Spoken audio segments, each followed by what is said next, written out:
Is it possible for a player who's universally recognized as the greatest ever at his position to also be underrated? I think it's possible, and this man is why. Although Tim Duncan is often referred to as the greatest power forward in NBA history, many people fail to realize just how strong his GOAT argument is. Part of this is because Tim was such a quiet and reserved personality. His game was very effective, but it was also fundamentally sound and lacked a lot of the flair and flashiness of other greats. He wasn't one to fill up the highlight reel, but if you looked at his numbers by game's end, you'd see that in reality, he was usually the man who stood out as the best player on the floor. Tim Duncan entered the league as a 21-year-old in the 97-98 season, and he was immediately an all-star and elite force in the league.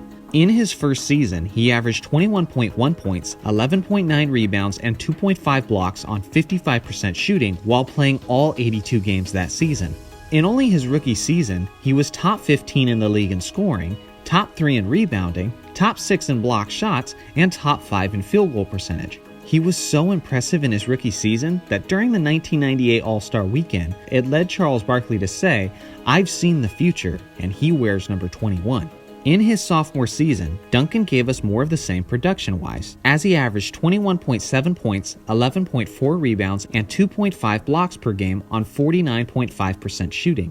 An interesting thing to factor in for the season for Duncan is the fact that if you exclude the 1950s, the 1998-1999 season was the lowest scoring season in NBA history, as teams were averaging only 91.6 points per game. Let me put that in context a little more. If you compare 1999 to the current NBA, in 99, teams shot about 11 less shots per game, had nearly 15 less possessions per game, and scored nearly 20 less points per game.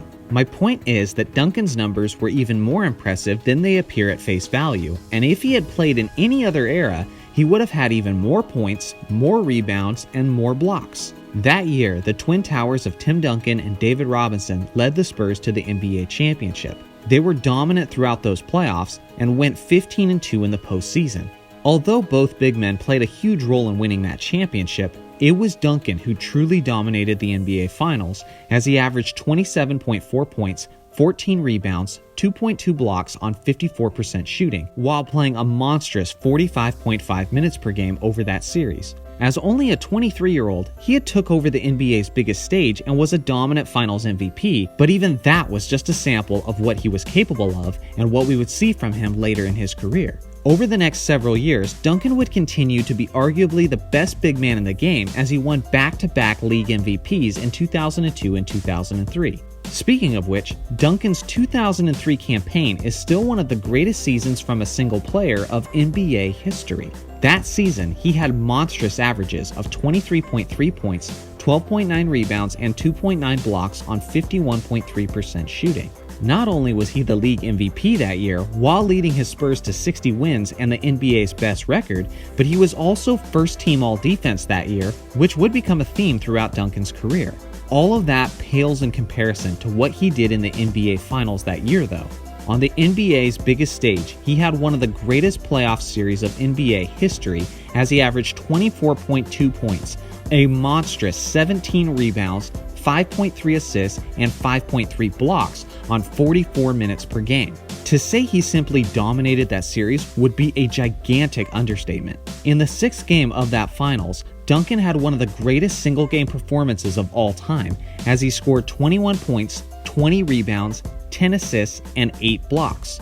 Officially, he was credited with 8 blocks, but this game actually has some controversy tied to it, as it appears 2 blocks were not credited to Duncan that should have been, which is this one and this one, which appears to be incorrectly credited to David Robinson. If his stat line had been done correctly, he would have had 21, 20, 10, and 10. That's a freaking quadruple double. In the history of the NBA, only 4 players have officially recorded a quadruple double, and in each of those games, they did it in the regular season. As far as I'm concerned, Tim Duncan was the 5th player to do it, except he did his in the championship clinching game. If that is not a GOAT-like performance, then I don't know what is. That was certainly the prime of Duncan's career, but his success was far from over. Duncan went on to win a total of 5 championship rings and 3 finals MVPs.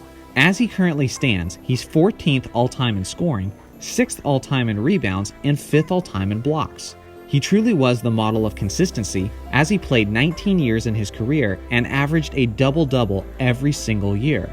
How many organizations would love to have a player who averages a double-double for almost 2 decades straight?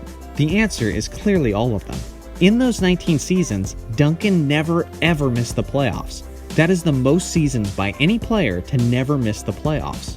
Duncan was also one of the greatest two-way players of NBA history. It didn't matter which side of the court he was on, the big fundamental was always dominating. He was selected for both the All-NBA team and All-Defense team for 13 consecutive seasons. He's the only player in NBA history to accomplish that.